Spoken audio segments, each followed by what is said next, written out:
Okay, so welcome students. So this is the 8th session.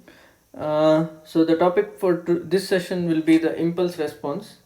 Okay, the meaning of the term impulse response and why it is very important. Okay, so why the significance of expressing a general sequence or a signal in terms of shifted and scaled impulses in a discrete time domain as well as in a continuous domain, okay, is very important because of this. Okay, so you'll get a general expression for the input output relation of the class of systems called as linear time invariant systems. Okay, so you can, once you know the response of a system to the unit impulse, you can find out the response of a system due to any general input. Okay, you can give any input. Once you know the impulse response of the system, you can find the output of a system of the same system, right, for any given input. Okay, so that is why the expression of a given function or a sequence in terms of a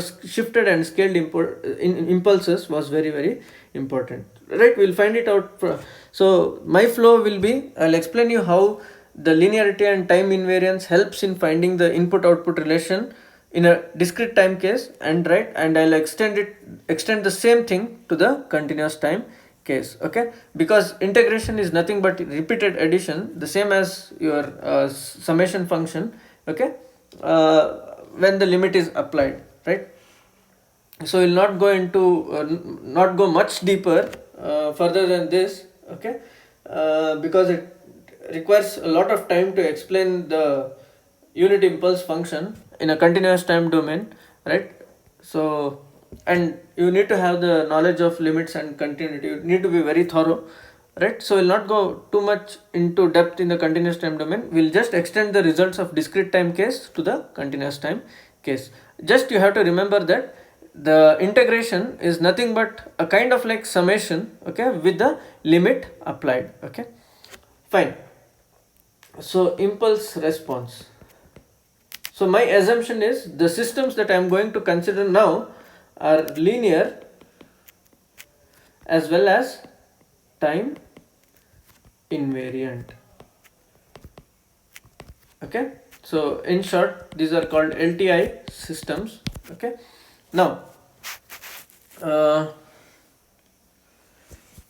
find out the importance, right? So let's take a system, an LTI system.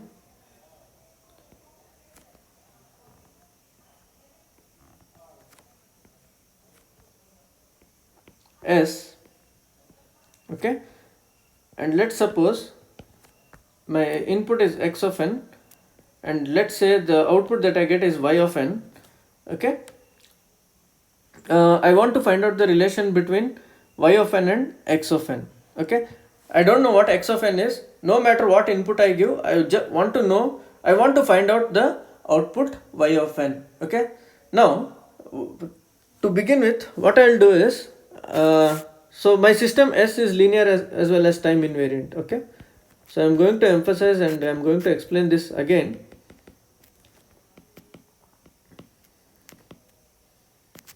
Okay, now so what I'll do is I'll feed delta n to this system. Okay, and I'll note down the response, I'll record the response, and I'll call the response as h of n, whatever this might be. Okay, so I'll feed an unit impulse sequence and I'll note down the or record the output that I get. Okay, I'll give it a name h of n, right, since it will be a function of time. Okay, now diagrammatically, so delta n has a value only at n equal to 0, and at all other places it has a 0 value, right? So I am feeding the input at n equal to 0 to this system. Okay, I'll get some response. Okay, so whatever this response might be,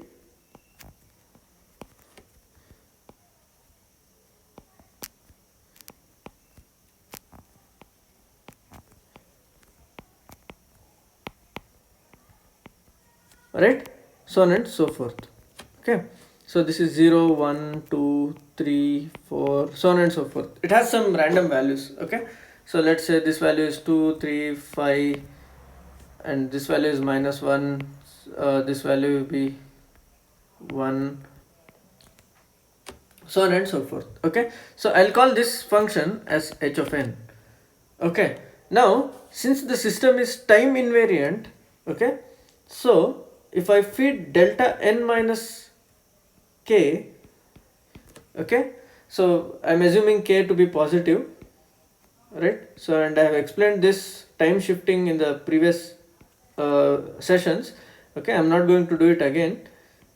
Since the system is time invariant, my output should also be shifted by the same amount. Okay, let's see what it means diagrammatically, right? So I gave an input delta n, which was a impulse at n equal to 0, a sample at n equal to 0, and I found out response. Okay, I don't know what this system is, so it's giving me this response. Okay, at n equal to 0 I have this value of 2,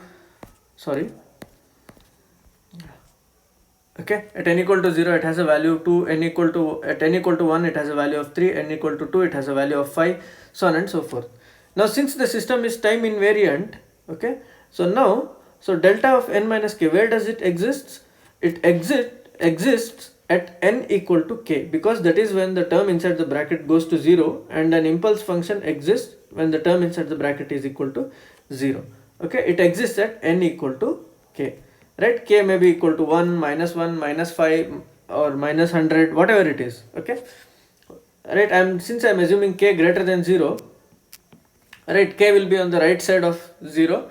Okay, so this value is equal to 1. I'll pass it through the same system S, okay, which is linear as well as time invariant. Okay, now I will note down the response. Okay, since it is time invariant, okay, the output, instead of starting now at 0, it has to start at k.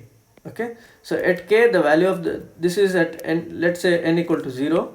So at n equal to k, right, it has to have the value of 2, because it is time invariant, right? If I'm feeding at n equal to k, the output should also be shifted by the same amount k in the same direction, right? The input is shifted to the right, the output should also be shifted to the right. It's basically a delayed version. So this value has to be equal to 2. Next will be k plus 1.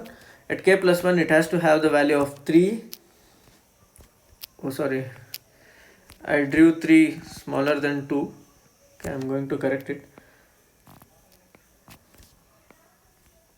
Okay, and at k plus 2 it has to have the value of 5. This is k plus 2, and next will be equal to -1 at k plus 3, and next will be equal to +1, so on and so forth, at k plus 4, so on and so forth, right? The point is, all the values, right, which are existing at 0, 1, 2, 3, 4 in the previous case will be shifted by k, right? So the 0th sample will now be at the kth index, right? The first will be k plus 1th, second will be k plus 2th, right? Third will be k plus 3, so on and so forth. Okay, so this is because my system is time invariant.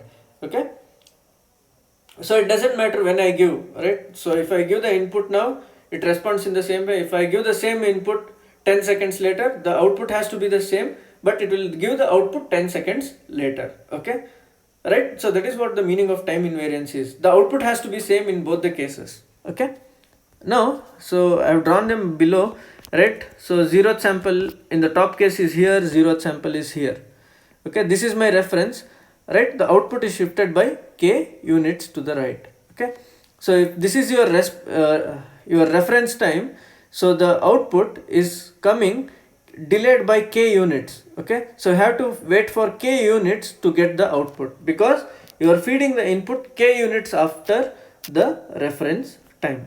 Okay, so if I start the timer now, so I will wait for k units and I will feed the impulse to the system at the kth time, kth index. Okay, my output will also start from the kth index.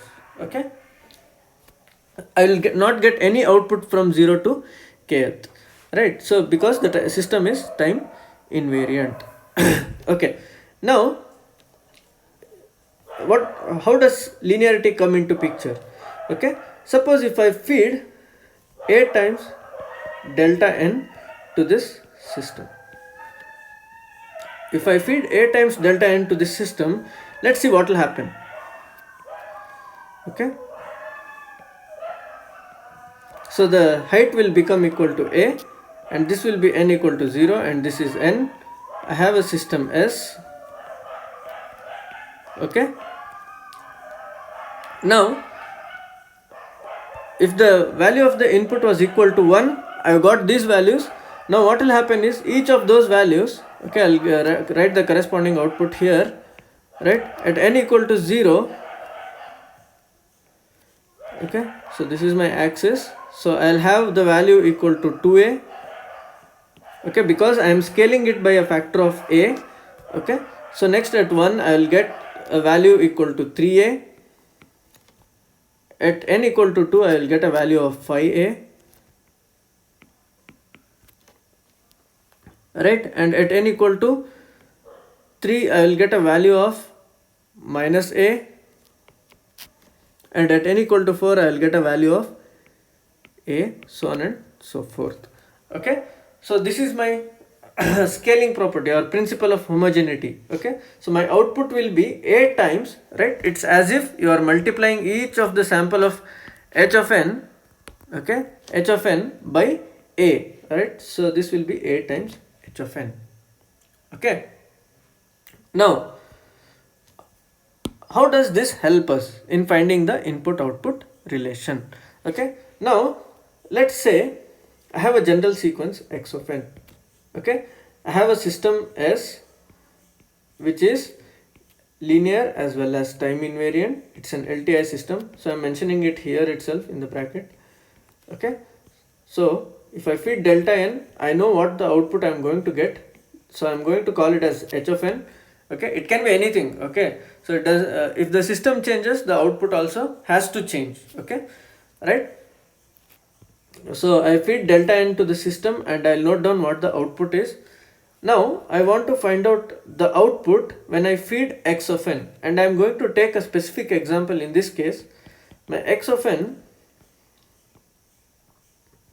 will be let's say it's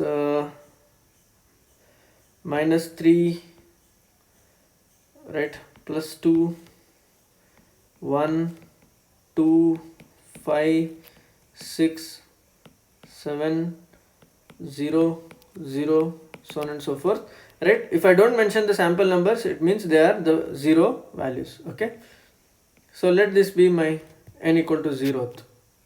Okay, and what did I tell? I expressed it as a summation of shifted and scaled unit sample functions. Okay, now if I do that, so this x of n can be written as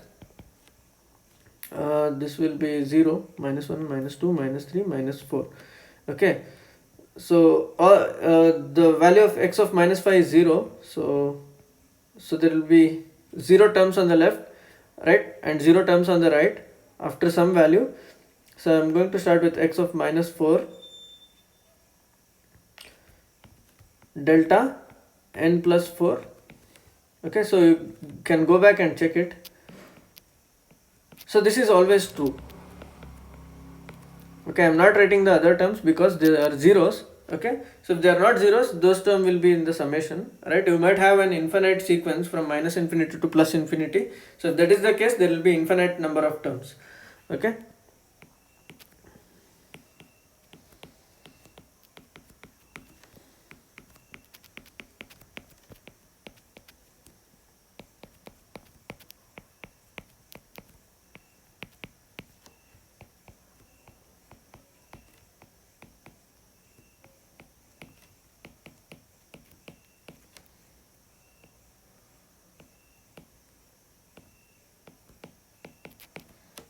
okay, so these are individual sequences. Okay, this I had drawn it in the previous session, right, in the 4th session I guess, right.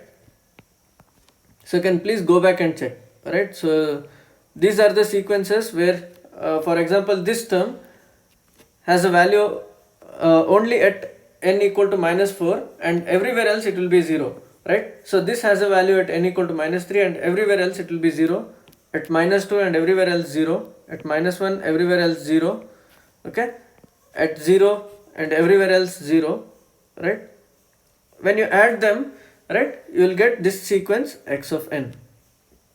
Okay, now what is x of minus 4? X of minus 4 is equal to minus 3, which is a constant. Okay, x of minus 3 is equal to plus 2, which is a constant. X of minus 2 is equal to 1, which is a constant, so on and so forth. These are nothing but the scaling values or the scalar values, right? Since my system is linear, it has to satisfy the principle of homogeneity, right? So these values must be preserved, okay, and the signal part is present only in these terms, the delta terms, okay. And as I told you, so before finding the input output relation of any general input sequence, what did I do?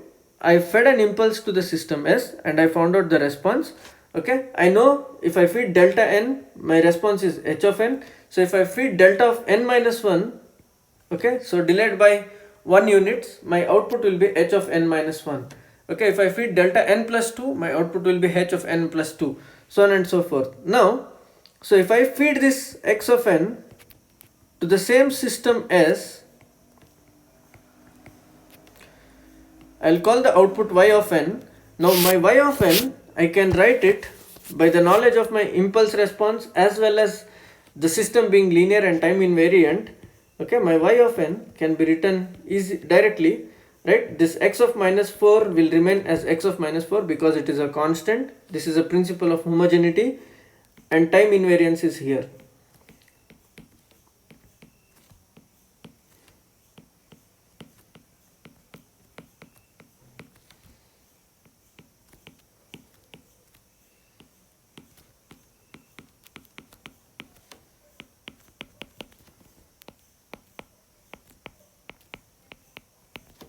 Okay,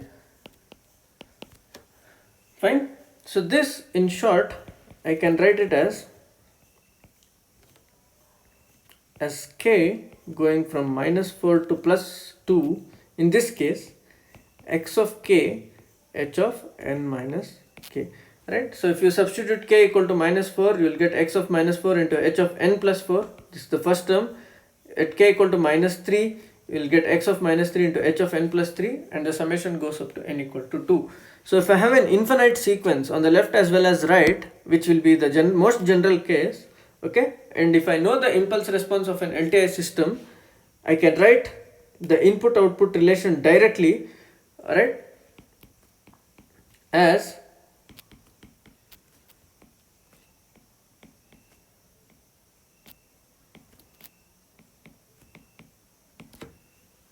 okay. So this is the beauty of expressing, right? This was the significance of expressing the sequence, a general sequence, in terms of scaled and shifted impulses. Okay, now once we do that, we can find out, so there is no need to feed the input and find out the response. If I know the impulse response, I can substitute it here in this expression and I can find the output at any given instant of time. If you want the output at n equal to 5, substitute n equal to 5 and evaluate this summation, you will get the output. There is no need to feed x of n each and every time and find out the response. Okay, and this summation here is called as a convolution sum relation. Okay, so this will be written as y of n is equal to x of n star h of n. So this is the notation for convolution sum. Okay, so this is convolution sum relation. For the continuous time, you have my x of t, I can write it as x of tau, right? Since it is continuous time, I'll have an integration. Okay, now if I know that to a given system, continuous time system S, if I feed delta t, so if I get h of t as a response, okay, and if S is LTI system, okay, I can find out what y of t is by a similar relation.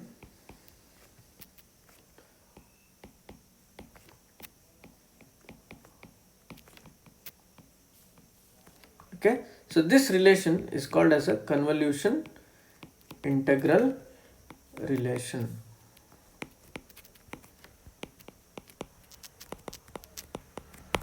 Okay.